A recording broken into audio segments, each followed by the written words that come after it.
I can safely say that the guy sitting directly behind me in the theater didn't like this movie because he snored through the whole fucking thing. But the movie was so good and surprisingly louder than him that it didn't ruin the experience. What's going on, guys? I'm Tyler, and in continuing my series of movie reviews for TIFF, I'm here to let you know that the Banshees of Inisherin is no perfect movie. And it takes place on this fictional island in Ireland during the 1920s, where there are these two lifelong friends, Padraig, played by Colin Farrell, and Colin, played by Brendan Gleeson. But one day, Colin flat out tells Padraig that he just doesn't like him anymore, and insists that he never speak to him again, don't go near him, don't gossip about him, just leave him the fuck alone. But Patrick is so confused and in denial of the situation that he keeps harassing Colin to the point where there is an ultimatum with surprising violent consequences for both of them.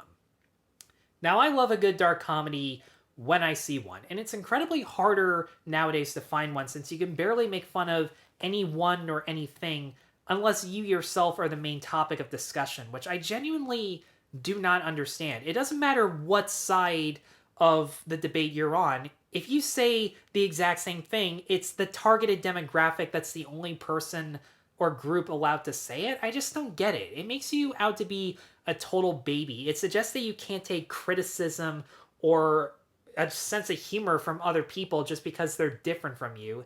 And that's really important when it comes to dark humor. We need to be able to laugh at shit that isn't funny in real life. It's incredibly fucked up and miserable. But if we see these real life struggles presented in such an exaggerated, over the top way, it can release the tension of how difficult that subject is. It can acknowledge that suffering, regardless of where you're from or what culture you're a part of, is a universal aspect of human life. And if you can laugh at the misery in life that applies to you, you can rise above it and you can become a much stronger person. And part of that is what makes Martin McDonagh such an interesting filmmaker. He's so good at being able to take dark comedy, human drama, and suspense and balance it out so well and even juggle between them back and forth in certain scenes where it's so uncomfortable that I legitimately don't even know in certain scenes whether I was supposed to laugh or feel sad. But the comedy never comes across as cheap laughs or cheap frills. There's always some intelligent, well thought out, and difficult subject matter woven into his films about where hatred comes from in human beings, how a person can rise above it, redeem their past mistakes, and become a better person in the process, or why one would stay in such a miserable, empty state of mind because they don't think they deserve a shot of redemption, or because they think they're morally sound and think they shouldn't even have to work hard for it. So I was looking forward to seeing Colin Farrell and Brendan Gleeson reunite with McDonagh after In Bruges, but I kept my expectations to a minimum because I walked into Three Billboards expecting a movie that was more funny than it was tragic. And even though I liked the movie, it disappointed me that it was the other way around. I wanted more humor. I wanted it to push the envelope further. Until I gave it another watch where it just clicked with me that the human drama mattered more. You needed to present the human drama more so that when there is a joke, it's all the more funny. And my overall appreciation of the film began to grow. So don't go into Banshees of Inisherin next month expecting a consistently laugh out loud comedy. Don't get me wrong, there are plenty of dark jokes that will have your jaw on the floor. There is one great moment where Patrick walks up to a new friend of Colin and out of spite tells him that a relative of his is about to die. And the reaction was just priceless. My entire audience did not know how to feel about it, but needless to say, they could not contain their laughter. That's how dark a movie this is. And at its core, The Banshees of Inisherin is a tragic comedy that works whether it's funny or sad because these characters, no matter how unlikable they are interesting. You want to know what happens to them regardless of what mistakes they make, and you wish that you could root for them in spite of that. McDonagh is so great at turning the island of Inisherin into a character of itself by focusing on how the community interacts with one another. And these people are such miserable and pathetic assholes who live boring, dull, monotonous lifestyles, and you can understand why they're such dicks to each other. As much as Inisherin is a beautiful island, and the cinematography features lots of gorgeous landscape scenes where everything is lush green from the fields, and no matter where you go, there's a beautiful view of the ocean. The island is very empty, uneventful, and cut off from the rest of the world, that these citizens have nothing better to do with their lives other than look for someone to gossip or attack. And when they are the butt of the joke, whenever they're being called out for their own bullshit, their only defense is by repeating what the exact same person talking to them just said so that they can stall for time and come up with a comeback. Whenever someone voices a popular opinion of their own and other people are just looking for a way to make them seem just as smart, what do? They quote that exact opinion verbatim. That's how repetitive life on Inisherin is. And it's the main source of comedy throughout the film that is very simple and stupid. In any other movie, it could get old really fast. But these actors have such pitch-perfect timing, aggressively angry line delivery that even when you can't understand what they're saying through their accents, because for the sake of authenticity of the 1920s, the Irish dialect is a little more muddled. And not gonna lie, a part of me does wish that half the time there could be subtitles so that I could understand what the feck they were saying, but at the exact same time, they were so good at communicating their thoughts physically and verbally through their line delivery that it didn't really matter the majority of the time. But here's the thing, it also ties into the tragedy of the story and the friendship between Patrick and Colin, because these people have absolutely no free will of their own, that the only way they can voice an opinion that is fresh and original of theirs is by attacking another person. And that's what feeds into the deteriorating friendship between Patrick and Colin. Colin Farrell was excellent and played against types so well as this weak, pathetic loser who is so whiny, self-centered, and desperate for attention that it's easy to laugh at his pain and make you wonder why we're supposed to root for him or how he became friends with Colin in the first place. I mean, one of the first scenes in the movie is their friendship being broken off. But you can see through his physical expressions and his stunned reactions every time something miserable happens to him that there's this naive innocence to his personality that makes him capable of being compassionate towards others. And there are other scenes where he does care for other people. He helps his sister out on the family farm. He does look out for her when need be. He looks out for the village idiot that nobody gives a shit about. And whenever he offers the slightest bit of compassion, albeit reluctantly, he does face consequences as everyone else thinks that it's unpopular and makes him look weak. But unfortunately, at the end of the day, he cares more about himself than he does other people. And the main reason he's looking for other friends in replacement of Colin, or is trying to force Colin to become friends with him, is just so that he can be the center of attention again and spout out the exact same monotonous, dull bullshit that happens in his boring, pathetic life. He's such an underachiever that when he's faced with having to make certain sacrifices where his life could change for the better and he could become an emotionally and physically stronger person, he refuses to do so because the life that he has already is so content and comfortable for him. And you're just scratching your head asking, why? What is it about this life that is so fascinating to you and the other villagers?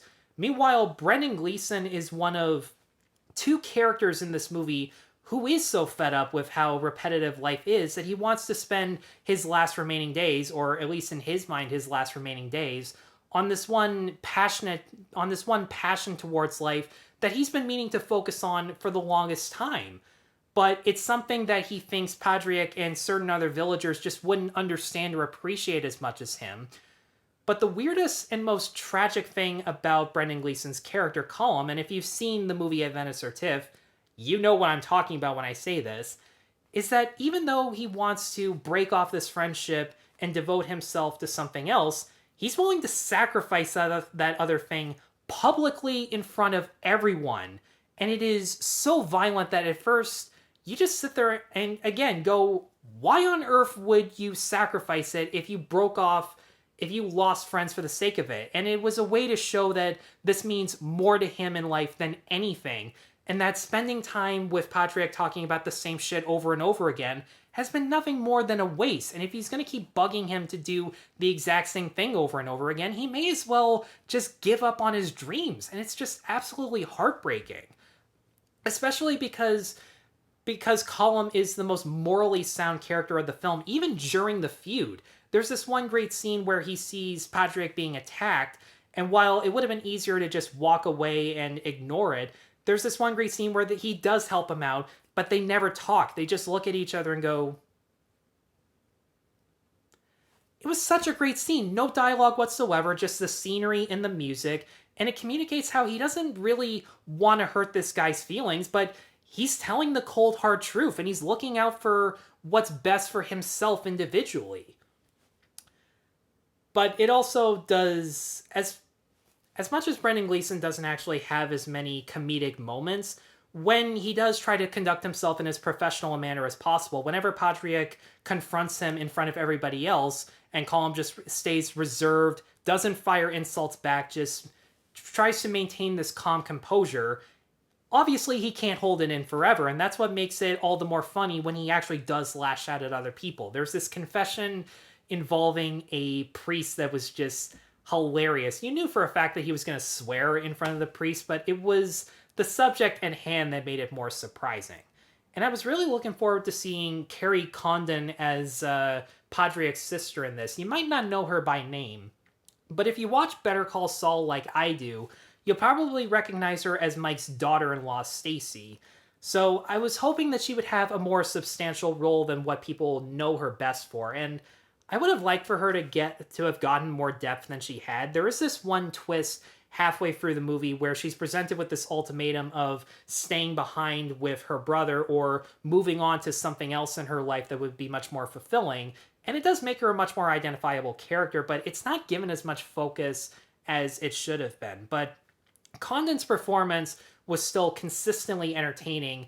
Out of the angriest lead characters, I would say that she takes top prize because she has to bottle up a lot of different emotions. She has to be patient with Patrick's stupidity. She has to play devil's advocate for him. She has to try encouraging him to move on with his life, all the while ignoring all of these things that she could be doing in her own spare time that would be more fulfilling, that would make her life so much more happy. And out of all the angriest people in this movie, her line delivery was the best, in my opinion.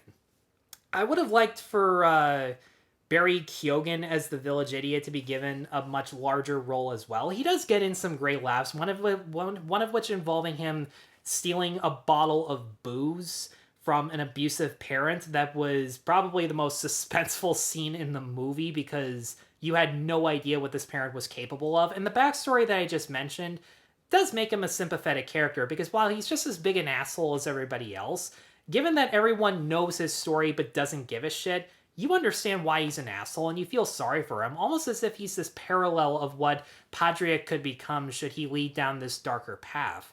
But like most side characters in Martin McDonagh films, he kind of serves just as a source of comic relief or to fit the mean-spirited atmosphere rather than have a character arc of himself. In fact, there's this one miserable old lady in this movie who is hilarious by just giving this grumpy, unpleasant look every time something bad happens to her, or this sadistic, evil smile whenever she sees pain in the other villagers.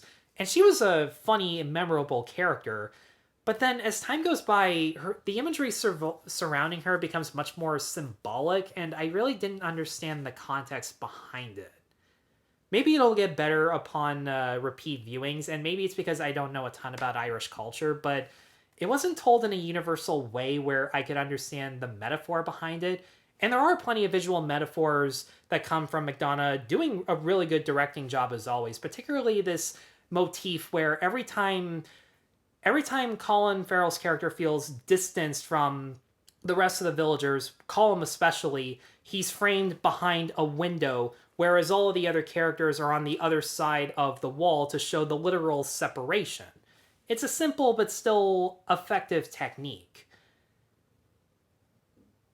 And that's really all I got to say about Banshees of Inisherin, other than this is hands down probably the best movie I've seen at TIFF thus far. I've already given my vote for the People's Choice Award.